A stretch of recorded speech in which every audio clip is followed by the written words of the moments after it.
are robot singulators completely autonomous?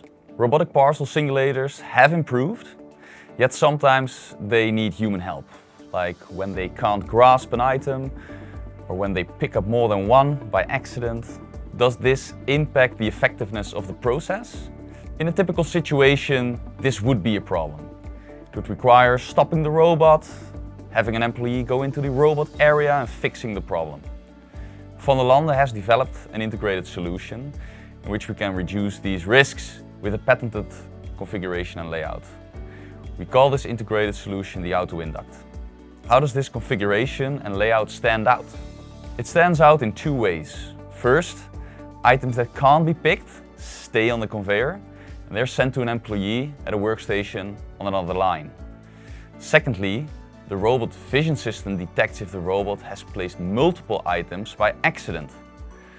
These items are also sent to an employee for separation instead of going onto the sorter. How is this configuration beneficial? The auto-induct can keep performing its task without interruption, and this makes the singulation process significantly more efficient.